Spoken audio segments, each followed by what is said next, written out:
Hi, everyone, and welcome back to another episode of Get Your Popcorn. I have a special guest with me today. I have Isaiah, better known as the Bitterwolf. Yes. Can you introduce yourself? Yes, thank you, Holly. Yes, I'm Isaiah Swanson. I'm the founder and editor of The Bitterwolf, which is a website and YouTube channel that's devoted to promoting independent horror primarily. But on the website, I also publish original horror fiction and movie commentary. And on the website and the YouTube channel, you can find my two main web series that I do. The first one is the Horror Mosaic, which are video profiles of people in the horror community. So these are filmmakers, writers, actors, directors, content creators, all kinds of people. And so we just want to spotlight the diversity within our community. And the Cave Chats, which is hosted by the Bitter Wolf himself, who is a puppet. And I don't know if you can see him. He's over there. I'll show you him later, maybe.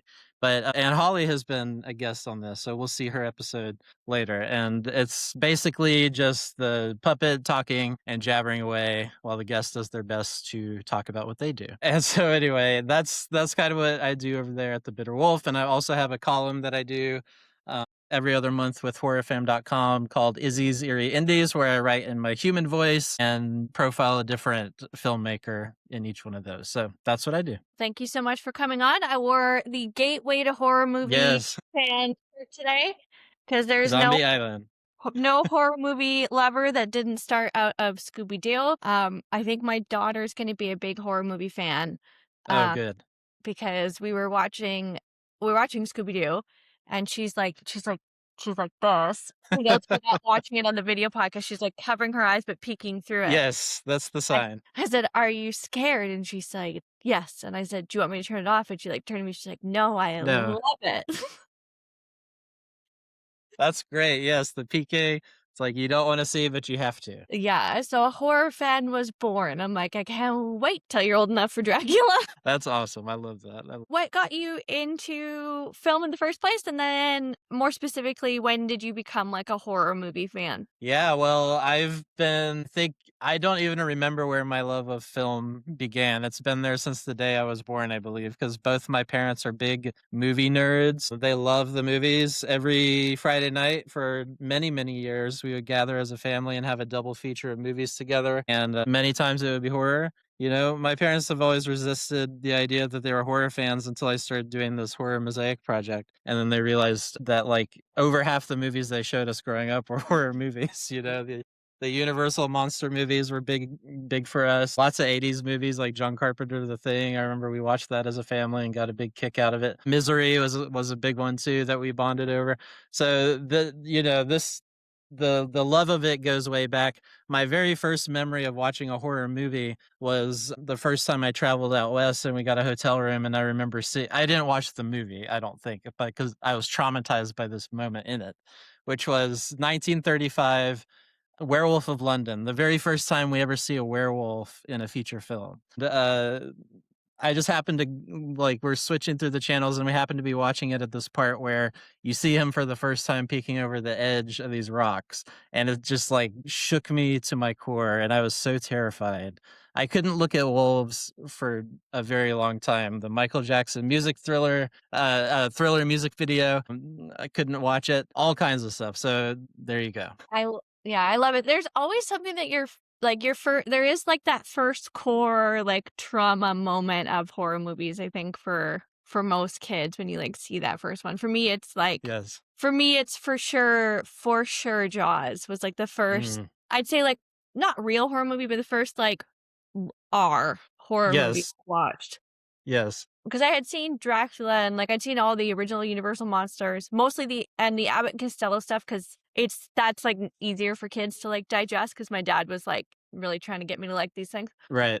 But like Jaws, it was after I went to Universal Studios, so I was 8, and so he's like, "Well, now that you've seen, you know, Bruce the mechanical shark, you've seen how the movie was made. You're 8 though. I can show you Jaws. You'll be fine." I still don't swim.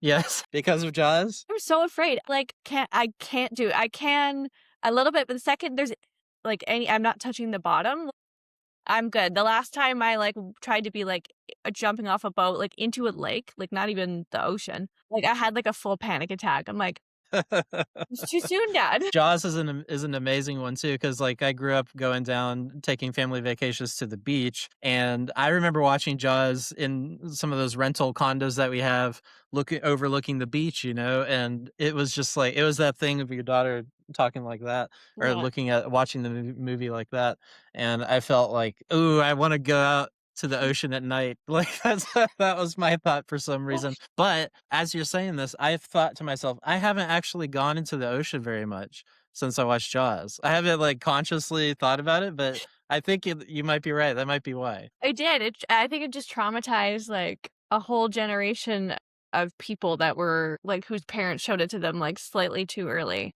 Yes. Do you know what it was about Jaws that scared you so much? Was it the shark itself or was it something else? I think honestly, I think it's, like, the brilliance of the way it's directed that scared the shit out of me, is, like, because you don't see much, there's, like, constant panic of what's around you at all times. Yeah. And there's so Yeah. many people that the shark, like, swims by, and Yes. so many, like, little fake outs and stuff. Yes, and I love that it's part of that is because, like, Steven Spielberg, we've talked before about how brilliant a director he is, and he was able to use the fact that Bruce didn't function and Yeah. as part of, like, to build suspense because it's like what you don't see is scarier than Bruce himself, even though when you do see him finally, that it is terrifying. So, I think that's kind of reflected also in the movie that we're talking about today, but we'll talk about that later. Yeah. And I think part of that is why, like, the Universal monster movies hold up, like, damn near 100 years later, is because they don't worry or rely on special effects really at all. They just Yes. cut. You get you Yeah. the it's still profoundly scary because your brain can always make up something way scarier than they can ever show on the screen. Yes, although I will say this goes back to the Wolfman that we were talking about. See, like the fact that they were so up in their face that you could slowly see that transformation happen, and it's like you can't look away unless you're actually looking away. Yeah. That's pretty impressive and part of the terror of the specific Wolfman, at least I think that they don't cut away. Well, I mean, I didn't mean that as much. I mean, like when Dracula's, like, about to bite someone or he's, like, good like, that kinda stuff. The transformation prep is brilliant, in those early movies, but the cutting away same with M, which I think we talked about on your pod. Yeah. M's like Yes. that, the Lodger's like that, both versions, very, keeps you in suspense. The same way I think that, Yes. like, Silence of the Lambs, which is, like, Mm. technically a thriller, I guess, is more scary than something that's, like, overtly horror sometimes because 'cause you're, like you just Yes. don't see as much, so you're freaked out about what's gonna happen. Yeah, I mean, what you don't see, the classic example in horror is Texas Chainsaw Massacre, because you don't see any massacre in that movie or in many of them. And so it's the classic. You don't see any gore in this movie, but it's the way that they cut it, like you said, Mhm. together that is suggestive and the way that all the elements work together, like the sound design that's suggesting things that you're not seeing, which is brilliant. Absolutely. Absolutely. Sorry, I just have my list of questions. I'll cut this part out. Yeah, that's fine. Have you ever heard of this movie, Basket Case? This is kind of a niche horror movie. Is it a Green Day reference? No, maybe I don't know if that's what they're referring to, but I don't think so. Sorry, the basket case and then the, like, Billy Joe hair. It is. He does have that Billy Joe Armstrong thing going on. That's funny. Is there a movie specifically that changed, like, the concept of what a movie could be to you outside of, like, the Wolfman terrifying you? Like, something that just for the first time made you, like, lock the fuck in? Damn. I think the first time that I realized how powerful, like the first time something like blew me away and I realized that it was because of the filmmaking of it, like and not just the story of it, was Angels in America. It was, like, the first time that I also really understood the themes of what was going on cohesive like, all together. Because throughout I watched it for the first time when I was, like, 15 or 16 or something, and I remember, uh, throughout my life, you're learning, like, how to analyze literature, how to think about movies and stuff, but that was the first time where it all, like, came together. I was like, "Ah, these people are working on this, and they're putting their vision to talk about these themes and do this," and so, like, all of it kind of, like, coalesced, and I understood this is what art can do, and this is how important it is. Because many of the themes, in Angels in America are were themes that I was dealing with for the first time in my life at the time. And so I think have you seen Angels in America? Yeah, that's the with Al Pacino, right? The Yes, with everybody. I mean, it's yeah, it was like, like it was it a or was a made for TV movie? yes, Yeah. yes, I think exactly. So Pacino won an Emmy for it. yeah, and I think probably Meryl Streep did too, and I can't remember who else. Jeffrey Wright is amazing in that movie as the nurse, Belize. But of course, Al Pacino, and it's so relevant now too. That's probably why that was the first thing that came to my mind, because it was the first time I ever looked up. Because Roy Cohn is the only like real historical figure in that thing, and so I looked him up and realized, wow, it's not just a movie; it's politics. It's our social experience here in the United States. It's history. It's so it's like even more than just the story and its characters who are brilliant. And I realized you could tell stories through mythology and legend and things. And I was just like, yeah, this is an overwhelming thing. So if anyone out there has never seen Angels in America, I highly recommend it. It's great. I have seen I think everything in the like Al Pacino filmography. Yes. Did you like his interview with Marin? Yes, I love him. He's nuts, but like in a Yes. really fun way. Yeah, like, he's way more he seems, at least in that interview with Marin that I listened to, he seemed way more down to earth than I expected him to be, even though, like you said, he's nuts and he's brilliant creative mind and all of this. But he just seemed like he was very concerned about, like, buttons on a cell phone or something, and, like, just very normal things, you know? Well, he has a it was an interview with he has a Shrek phone case because his daughter That's bought. what it was. That's what I was thinking of. Yeah, Yeah, I was conflating it, yeah. but he's great on Marin too. And like what I like about Pacino is you genuinely get the sense that, like, if he had and I'm gonna put "just" in quotations because there's nothing wrong with being a theater actor, but, like, if Right. he had got into, like, a middling theater career where he made enough to, like, pay rent, buy food, but not enough to do anything beyond that, he'd still be doing exactly the same thing. And Yes. I like listening to him talk about film and movies and the creative process because I just there aren't a ton of actors that talk like that anymore, Yeah. just as we were moving farther and farther away. The only other actor I can really think about is, Bradley Cooper, who also comes from, like, an actor's studio background, Yeah. Yeah. who really talks about character composition and what they drew from, and uses the method without being a crazy person. Yes. Like, Yes. Al Pacino's a method actor, but then they call cut and he's a human. Yes, you have to yeah, you have to do that. Well, we could talk about method acting for a long time too, but I love that about him as well. Yeah. Yeah, yeah, he's not making people, like, carry him around backstage or whatever, no. I'm happy that I don't know who you're talking about whenever you say that. It's Daniel Day-Lewis on My Left Foot, Oh, that's bad, that's bad. and had people feed him and stuff. Oh, Like, he seems like no. he doesn't project it outwards in, like, a Jared Leto Joker sort of way. That's pretty However, bad though for that's my so insufferable. yeah, I mean, it's There's a point in method acting where I no longer think you're a good actor. yeah, that's like I had never heard of that one. I'd seen that movie and I was already like, "This is a role for you," but the anyway, never mind. That's why. I know. Just cosplaying disabled for Yes. clout Oh is my wild. Ooh, making Um, people carry you around. You can I cut know. out anything you want to, by the way. That was just, like, way it took me by surprise. Can you imagine if an actress tried to do that? Oh my god. Her career would have been over in the '90s. Like, you know, I think that movie came out in the '90s. He never would I have think made so, yeah. Y you're right. Oh my god. Winona Ryder had to struggle past, like, stealing, $50 worth of something from the store or something, you know? It's like her career legitimately was almost ended. Sinead O'Connor, she ripped up a picture of the Pope to make a very legitimate statement, and her career I don't like pedophiles. They took her career away. and now look where we are. Or My yeah, god. or Catherine, God, what's her name? Catherine, fuck, I can't remember her name. From Grey's Anatomy and Knocked Up. Oh, yeah. I can't think of her name. I know who you're talking about, though.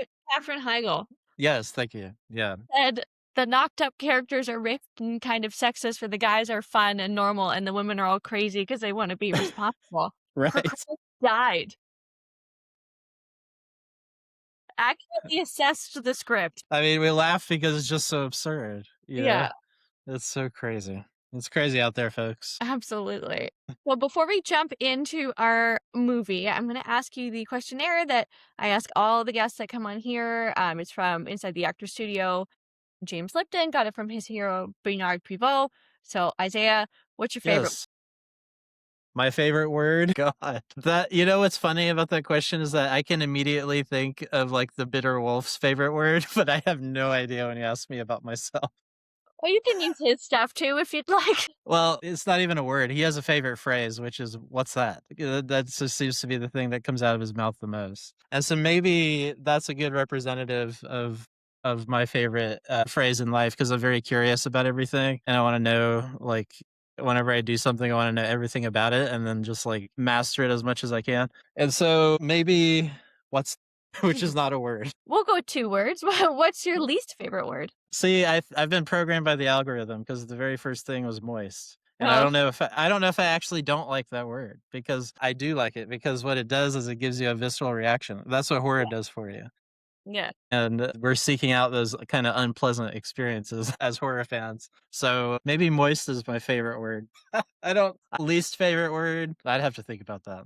That's a tough one. What turns you on creatively? I like whenever, well, first of all, I like collaboration. I Mhm. think that's where I get the most creative because I like bouncing off of somebody else. And so people who are just willing to go there, wherever there is, you know, in a way that's fun and exciting and empowering to people and not off putting, you know, as much as possible. Yeah, with the bitter wolf stuff, I try to ride the edge. Sometimes it works, sometimes it doesn't. And so that's why we have editing, which is great. But the whole time you're learning about yourself creatively. So I think people who are willing to push themselves in some way because that's how you grow and that's how you discover who you are. So I Yeah. think that's it. What turns you off creatively? The opposite of that. The people who are stuck in the mud. AI, Gen AI users for who use that for everything and anything really. Mm. I mean, we could talk about that for a long time too, but That's the first time I've heard that answer on this questionnaire. I think it's like yeah.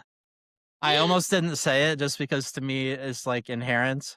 Like, yeah. it should just be understood without mentioning, and it should get as little airtime as possible. So I talked about it before and deleted those posts because 'cause I'm like, just like, uh, it will go away in my opinion, but anyway, that's another story. What's your favorite curse word? Fuck. I love it. I do love it, I have to say, but it's because of John Malkovich. He was the one who made me realize that you can really love a curse word, and it's because no one says "fuck" better than John Malkovich. So if you're out there and you haven't seen Be John Malkovich, he says it in that movie a lot, and he plays a million different versions of himself in that movie. And if you are out there and you haven't seen Burn After Reading, he uses the word "fuck" impeccably in that movie. Several times. He does it a few times in Bird Box. I feel that about a specific person. It's Yeah. not my favorite curse word to say, but my favorite curse word to hear is Samuel L. Jackson say Oh, motherfucker. yeah. God. That's my favorite. So that's my favorite curse word, but Samuel Yeah. L. Jackson must be saying it while it's happening. That's amazing. That's a really good call. Yeah. Other than that, I like cunt because I like to drop it more casually than it should be.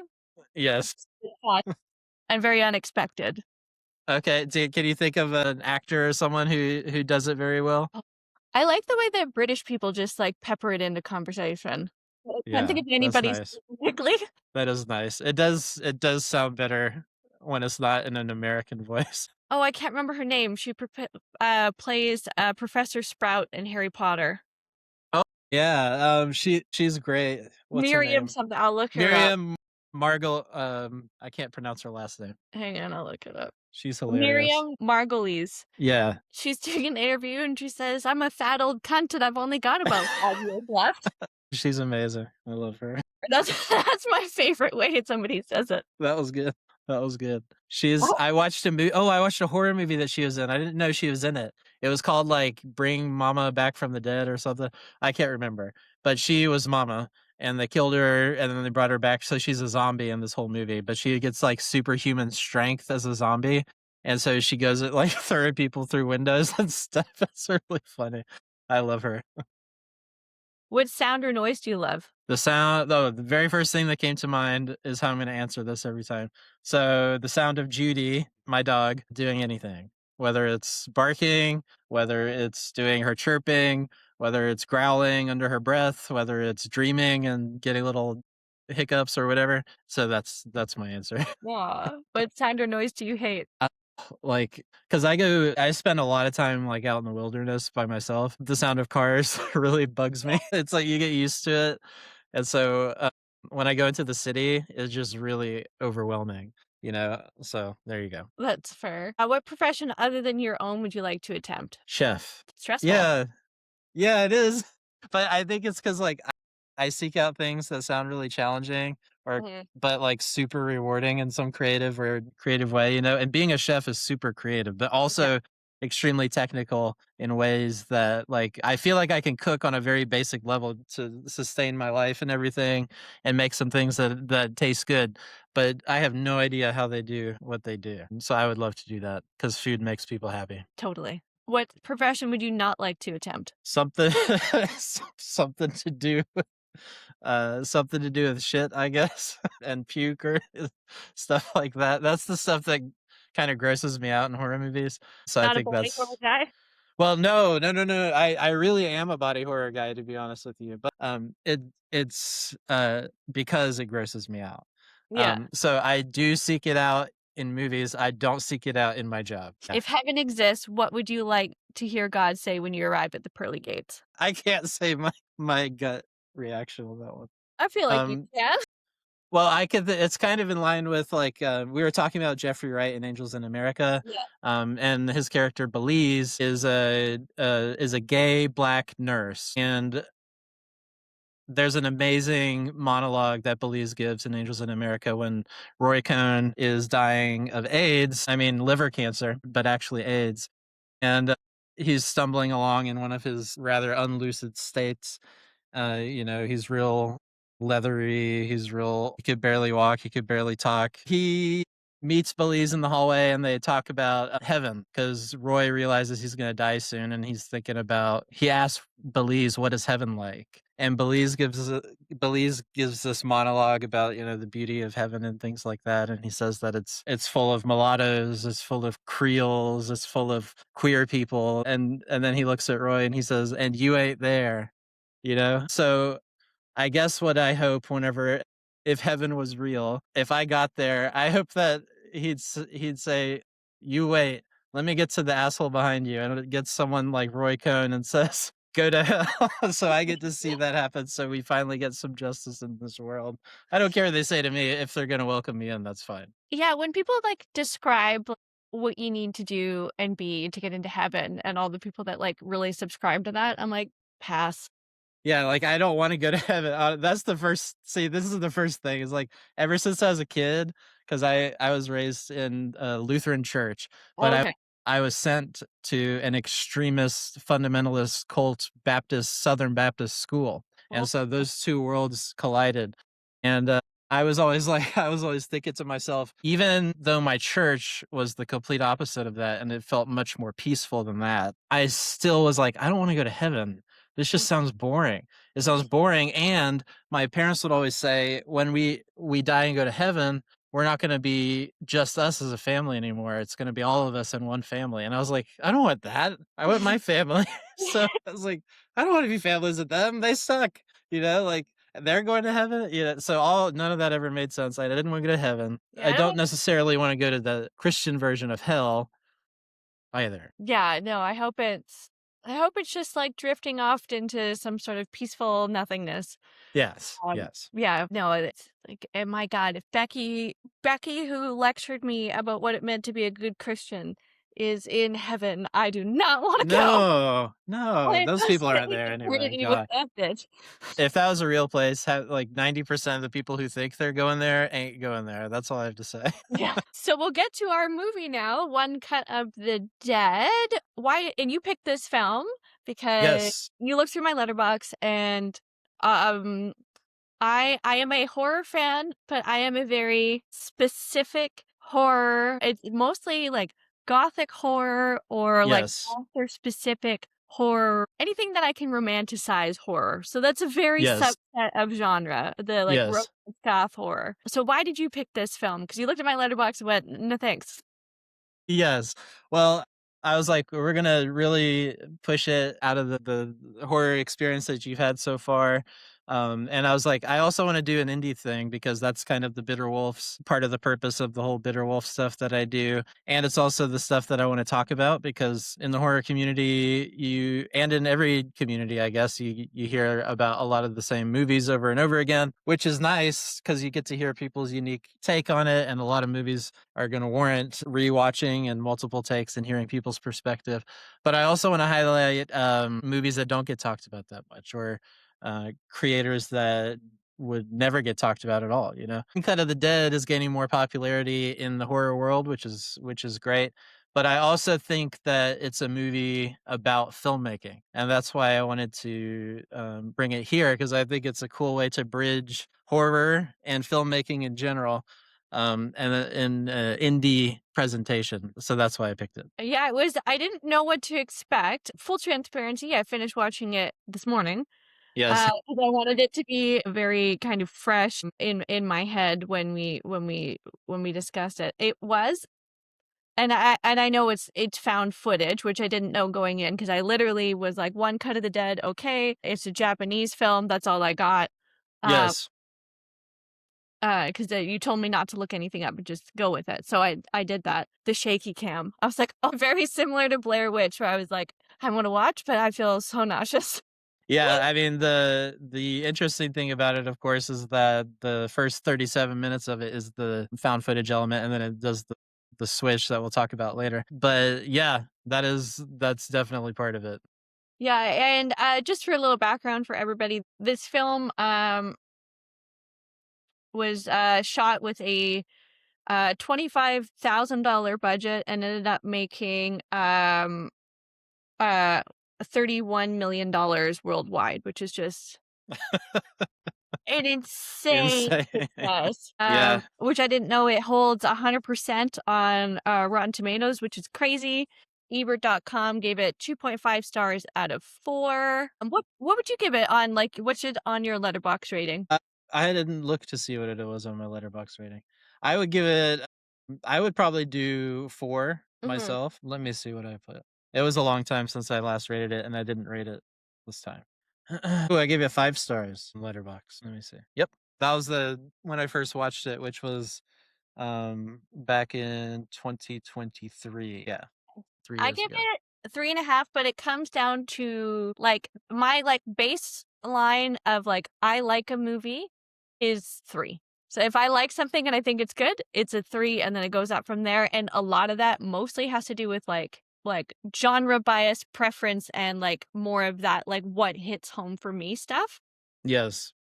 and I am a real sucker for any movie that makes me cry, and that almost automatically kicks it up a notch, and I don't cry at this one. Yeah. I thought it was good. I thought it was really creative and Yes. cool and not just your, like, run-of-the-mill kind of zombie movie. Right. And I loved the different components of it because it's broken into, like, its 3-act structure is literally broken down into 3, like, very specific subset acts for anyone that hasn't seen the film. And, like, I loved the first, like, the if we get into the first section, it's a crew and they're shooting a horror movie, about zombies, and it's this director that is, like, very intense, specifically for this, like, low budget horror movie in which they're making. He's, treating Yes. it like it's Space Odyssey or something. Right. And then, the as they're making this zombie movie, real zombies begin to kind of attack them. The director sees this as a wonderful opportunity to wreak havoc on his cast and crew so that he can get the footage he would like. Yes, yes. So the opening first 30 minutes, the first act is really interesting because I started it and I've seen a million movies of all sorts of budget zombie movies. Mhm. And so whenever it started, I was like, okay, well, I know exactly exactly where this is going. And of course, that's not where it's going. So I had tuned out the very first time I watched it. I had tuned out in the very first part because I was like, I don't feel like watching a found footage zombie movie right now. You know, it's because it's all going to play out the same way. Yeah. And but, pretty quickly you start to realize, "Oh, this isn't exactly what we think it is." They're filming this and you do think the director's a monster. You're like, "This guy is he's a monster," because he's screaming at them and he's beating them and stuff. And you don't it's like you don't see the what's actually happening here. And so I love how that develops, but in that moment, you're kinda like, "Okay, this just seems like a really low budget zombie movie that has a very predictable plot, and alright, what else?" So that's, like, the experience of watching one of these things, and then they're gonna completely dismantle that. But the technically impressive thing about the whole opening act is that it's done in one take, completely unbroken for 37 minutes. So they show you the entire final product of this movie that we'll talk about later in the very first 37 minutes of it before they do their cut. So and the whole time he's screaming, keep rolling, So I think that's a really impressive thing for the first act. Yeah, it was really interesting, and I loved how much, like, you could just tell, like, specifically this director is supposed to be, like, Stanley Kubrick. Like, what if Yes, Stanley Kubrick had $7 and was you're making right. a Yes, you're right. making a found footage horror movie? What if The No, that's Shining budget perfect. was $7? It Yeah, was like, that's right. so very and that was what, like, I think I don't know if it's, like it's a very like, I thought it was so brilliant, and it's very, like, inside baseball of, like, whether or not, if you enjoy filmmaking, there's so much more to that first little bit that's so funny, like, if you are, like, Yes. familiar with, like, directing styles, particularly, like, the Yeah. insanity of '70s male movie directors who just were like, "Let's go to Vietnam and try and Yes. kill people." Yes, yes, Like, exactly. very much in the same grain as, like, the way Tropic Thunder was, where they're like Yeah. it gave me, like, that vibe too, where they're like, "Let's just Yeah. They're see." definitely they're exploring, like, every element of filmmaking, and in particular, indie filmmaking, which we'll talk even more about. But yeah, from the very opening scene, you get a crazy director, which is a trope, and it's a trope for a reason because it does happen all the time, and, people let it get to their heads, and you're right, you're just making an indie movie, man, like, what are you doing? Like, what and even if you weren't, that's no way to treat somebody. But they also later on, whenever you get the full picture, it's like if you are sitting there watching the first 37 minutes as a movie yourself on Tubi or something late at night, like lots of us horror fans do, and you stumble across it, you're just going to sit there and you're going to think, haha, that's funny. Why are there these awkward long pauses? Why is she screaming for so long? Why are these weird things happening? Like, why does the camera fall on the ground? It just sits there for a really long time and then someone picks it up. Some of these things don't make sense in the story until you see what happens behind the scenes to make it happen, and then that scene in retrospect becomes charming because of what happened. So whatever you're watching is it's the experience of watching these low budget movies, these indie scrappy films. A lot of times you're like, why the fuck would they do that? Why would they hire this person to play this character? That makes no sense. And then you hear it's like, well, we had no money, we had to grab this person from the grocery store, So Yeah. and then it becomes charming. So I think there's some, like you said, the details like that are really cool. Yeah, I definitely did not really know what to expect, and then, like, the second section essentially is, like, we cut to before the movie starts, and it, like, winds through, like, how did we kinda get here? Who are these Yes. people involved and why they're here? Which I always find kind of interesting, like, it's kind of my favorite part about researching for my podcast in general is, like, figuring out, like, how did this happen? Yes, here we have this, like, end product, but what preceded this? How did we get here? Like, Yes. there's especially if there's something went really wrong on a set, that's always way more interesting to read about. Yeah. It's like but I love about the movie because they use those moments to It's like it's like enhance the experience of rewatching the initial act of it, and the initial act becomes even because initially you're just like, "Okay, what was the point of that? It's just a little zombie movie. It's over already. How's there another hour left? And so it's so fascinating to me because you start out as a viewer, you think this is a zombie movie, and then you see, oh, it's a zombie. It's a story about this guy making the movie. But then you say, oh no, it's actually a story about this guy making the movie. This guy making the movie, which I just love that extra step of removal that you don't get from a lot of those stories where it's a movie about a guy making a movie. And Yeah. so, it's even beyond the meta element. It has that retroactive effect of making the first act better because you see how those little things were made. So I think it's a genius. I can't even imagine filming the third act of this. Like it would just explode my brain in terms of doing a storyboard, doing all the like making sure everything does has that effect, I can't even think about it. Yeah, and even us trying to talk about it to be like, well, it's a found footage horror movie, but then we find out about how it's making it, and then one more step out, no, it's actually about them making a like this movie that's already got like multiple steps of removal, makes it Yes. like confusing to talk about Right. and break Right. down. But you got to trust us; it's good. Yes, yes, it works out, and one thing that I really like is that the people become real as you go through it. So, like, in the beginning, they're acting, right? Like, all of them are acting, basically, but some of them aren't acting. Some of them are using, like, their real life things as part of the things that people in the found footage world love about found footage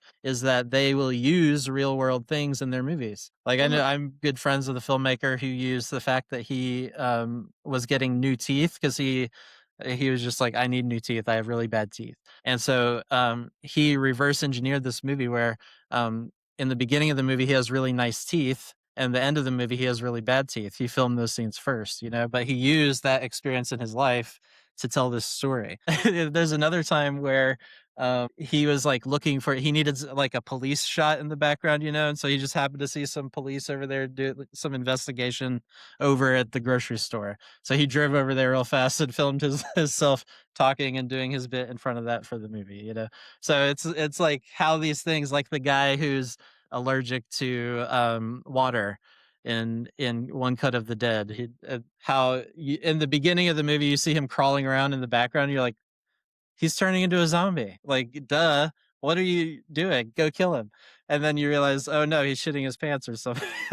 And so what starts out as horror becomes funny later, and it becomes charming because you realize it's part of the filmmaking process too. So I love that. Is found footage the genre of horror that you gravitate to more, or do you have a specific? No, I'm a all-arounder for sure. I know lots of people who are super passionate about found footage, and I will say last year I participated in a Horror 365 challenge where I watch one movie every day, and I would say a huge chunk happened to be found footage just by chance. I don't actually seek out any particular types because I just love, and same with genres too. I do watch mostly horror, but I love all of them. So I do love the thing I love about found footage, and I could talk about this for a long time, is that and I need to send you the most recent episode of the Horror Mosaic because it has that filmmaker I was talking about who did the teeth stuff because he's just a brilliant person to talk to in general. You should have him on your show, to be honest with you. Oh, I'd love But to. he's like a genius or something. I don't know. But anyway, so he's a great filmmaker. He's a really smart dude about movies in general. And he got into horror much later in life, but he's an all arounder in film too. But he talks about how he believes found footage is the most innovative film genre, period. And he'll tell you why he believes that. The biggest point he makes is that it's the first one to take on new technologies, like, for example, GoPro. When GoPro first came out, found footage people were the first people making GoPro movies. And so in that sense, it's the most innovative because it's always the first one to do this. Now, horror fans do not like generate Gen AI. So if you do that, we'll kick you out of the community. Literally will chase you out of town. So that does not count as technology. But in terms of taking on things that you can actually make movies with as an artist, you see just like screen life things. I've seen people do Google Drive movies. I've seen people do YouTube movies, like movies about YouTube videos put together. So it's just like all kinds of stuff within that found footage realm, which is largely called screen life, I would say. Oh, Yeah. okay. Yeah, I don't know much about the process, and I've seen, like, the found footage stuff, the, like, like the conspiracy iceberg, like just a little like top, Yes. Yes. No, I know what you mean. Like like Blair, the Blair Witches, the yes, paranormal activity, paranormal activities. Yes, like that. exactly. That's the go-to for most people, and honestly, both those examples are turn-offs for me. I'm not a big fan of those, to be honest. So there's it's like if people are doing something really interesting with it, and there's some really great ones out there Mhm. that never ever get seen by anybody, doing some amazing stuff, especially like fake documentary ones. Yeah. There's some that are just amazing. Savage Land is another one. It's a zombie one, but you never see a zombie in the whole movie. It's just awesome. Pontypool, another one, you don't see a zombie. My there's a I have 2, they're not found footage films, but there's a old radio show, you'd probably like it. It was on in, like, the 30s and the 40s. It's called Yeah. Suspect. Have you heard of it? Okay. No, I'm gonna write it down. It's awesome. There's 2 episodes that are, like, found footage horror kind of episodes, and one is called A House on Cypress Canyon. Okay. It's very creepy. It's about a guy and his wife starts to lose it as they move into this house. And Ooh. another one is it's about a I think it's a reporter, no, a radio. It's a radio DJ and a ghost hunter, and they go and like they're doing like a radio challenge where they go and they're gonna record themselves and they're gonna stay in this house all night. Oh, I And love it. Yeah. yeah, like 7 people or something have committed suicide in this house, so it's about to be like foreclosed and condemned. Yes. Oh, that's great. I'll send you I can't remember that I gotta have the name of the episode. You can actually find them on just if you look on, like, Apple Podcasts, suspense episodes. I don't know. Okay. Uh, Good. Yeah. I'm suspense, definitely gonna check that out. go I don't even know how to go is it Ghost Hunt? I think it's called Ghost Hunt. Okay. I Yes, got it's House on Cypress Canyon and Ghost yeah, Hunt. yeah. They're both really good. And you know what? That might be earlier where a love of horror movie, started, Yeah. was those, and then The Whistler is another great The Whistler. yeah. Yeah. But my suspense is my favorite, and On a Country Road, not found horror, not found footage horror, it's, about a guy and his wife, and they're on an old country road and their car dies, and it's right after they've Oh. heard a broadcast that an escaped murderer has Yeah. escaped mental asylum because it's the '40s, so the language is rough, but Yeah. Yeah. yeah, but those 2 episodes, House on Cypress Canyon and, Ghost Hunt, found Ooh. found audio horror. That's great. See, and that's another thing is that this genre goes back way is much older than people think too, you know? Like whenever you think about found footage, like you said, people are like Blair Witch, so it started in 1999 or whatever. But as we know, it goes way further back than that. That's amazing. Have you ever heard of this movie called it's with Gene Wilder and Gilda Radner, The Haunted Honeymoon? No, Yeah, please watch it. It's I about will. so they play a married couple who are both actors and they're both radio actors. And so they're on this radio show where he's turning into a werewolf. They're like a married couple and he gets bit by a werewolf. He turns into a werewolf. But the problem is that Gene Wilder's character in real life is afraid of like thunder sounds and stuff because he's triggered from an event in his childhood. So every time they do like one of these sound effects on the radio show, he freezes like Mitch McConnell at the Senate. And Mhm. so it's like he just has to keep go do you get that out? Sorry. I will. So anyway, he just freezes up so the family he comes from a wealthy family, the Abbott family, like in, Wolfman. So it's kind of a Yeah, parody of Wolfman and a couple other horror movies, like, there's a couple parodies of Frankenstein in there, but it's so funny and just, like, it scared the crap out of me as a kid because there's werewolves in it, and I was still going through that trauma at the yeah, time, so it took me years to be able to watch it. But, do you know that old actor? He's deceased now, but it was, Dom DeLuise. yeah. So he's a he's in it. He plays Aunt Kate in that. And so they're all gathering for Aunt Kate's will in the mansion, but that's the guys. What they're really there to do is to scare Gene Wilder to death to cure him of his problem on the radio show so they continue to make money. So it's a really great movie, I think. No one watches it. That's okay. Yeah, I love, yeah, I love some, like, old horror movies I just love. Yeah, I watched, House on Haunted Hill was my, like, favorite one that I Ooh, hadn't seen in forever that I just watched. I was like, so good. "Oh, I That's love scary. this." It's scary. Like Some of those old, The Haunting, even the original Haunting, even the remake, I find there's some scary things in there. But that stuff scared the crap out of me as a kid, and I loved it. Yeah. Yeah, the best. But yeah, definitely highly recommend those episodes of Suspense for found audio horror for you and then anybody else because I would listen to that as a kid and just get just terrified. Like my sister and I listened to that ghost hunt episode and she's like 7 years older than me, so I was like 8, she's like 15, and we were home alone for, like, our I don't know where our parents were, but the we had to somebody had to go and order pizza because we were hungry, but we were in our like, my room, we were, like, under the covers, and we're like, "The phone, because that's before phones were in your hand, so Yeah. the phone was upstairs in the kitchen, and I remember Yes. just, like, literally, like she's like, "Okay, you have to go do it." I'm like, "Well, why do I have to go do it?" And so, like, we literally, like, held hands and, like, ran as fast as we could, like, I don't know why we thought this. Yeah, yeah, that's a feeling that we chase, the horror fans who are really diehard about it, they really chase that feeling, so we get really excited whenever we find it, and that's part of why big movies get talked about over and over again. Of course, there's the algorithm part of it too, but there's legitimacy to the reason that some of these movies have make such an impact, and, it's because people love to feel that sometimes in small, healthy doses that are not traumatizing. Yeah, I think it's horror like, I look at horror movie the same way I look at, like, exercise almost. Like, by increasing your capacity to, like, tolerate this, like, uncomfortable feeling, it, like, increased your capacity to, like, move through the world and feel okay, like, in Yeah, general, and exploring some of these themes in a way that's safe makes you able to kind of, like, deal with it when it's real. yeah. I look at the very similarly, or and like horror movies, like such. I just think the easiest genre in which to like explore like political themes for sure in a way that's like fun and creative. Yes. Yeah, and I've talked about this with tons of filmmakers and content creating everybody in the horror mosaic especially. It's kind of the only genre that will look at some issues face on, like, some really intense issues that we don't wanna talk about together as a society.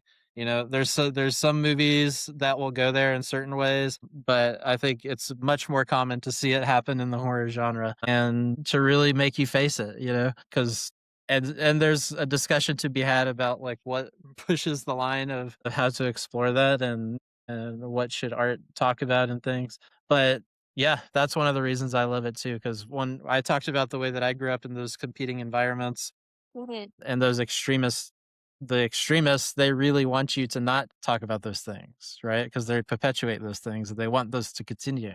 So they don't want you to talk about it so that you'll never find a way to defeat it, because talking about it's the only way to do that. So, yeah, I think it's very powerful. Yeah, I mean, like we look at something like Dracula, and like a surface level, we're looking at like, okay, this is a vampire, whatever from the East. But when we're looking at like Bram Stoker's like actual novel, we're looking at themes of like like this spread of like Eastern religion. Yes. Yeah. And Yep. essentially, it's talking about how does Western Europe feel about Jews? Yeah. Like that's the narrative. And then the other underlying narrative is like Christian like societal expectations for gender and sexuality Yeah. is what it is. And then people are always talking about how, oh, this is a new age thing, gender like this is such a 2025 da da da da. And then you look at like Bram Stoker's novel from like 1897, and you're like, no, we're talking about gender fluidity here. Yes, absolutely, 100%. And, like, horror is such a, like a genre in which, like, the queer community has been able to, like, talk about these things without Yep. mainstream movies have only just recently decided we can talk about some of this stuff. Yeah. Yeah. Horror's been there since, like, the beginning talking about this stuff. Yeah, 100%, and I would argue it goes even before the dawn of cinema into literature, all the way Mhm. back to things like Boccaccio's. Like, Have you read the Decameron before? no, I should though. Okay, so it's, like, from the 1400s or something, but it's just this massive thing, it's just this collection of stories, and so much of it's extremely raunchy, right? Right? It's just, like, and horrific, there's, like, tons of horror in it, And so these things go back, hundreds and thousands of years in time, and it's because these are stories of like, this is part of the human experience. If you get I mean, look at the cave paintings. Mhm. There's horror stories, there's creature features in cave paintings, people getting attacked by giant animals. We're still doing that to this day. So I think that these storytelling traditions get passed down through time, and there's always been genres per se, but really they're just like a way of categorizing our human experience into a certain filter, I guess.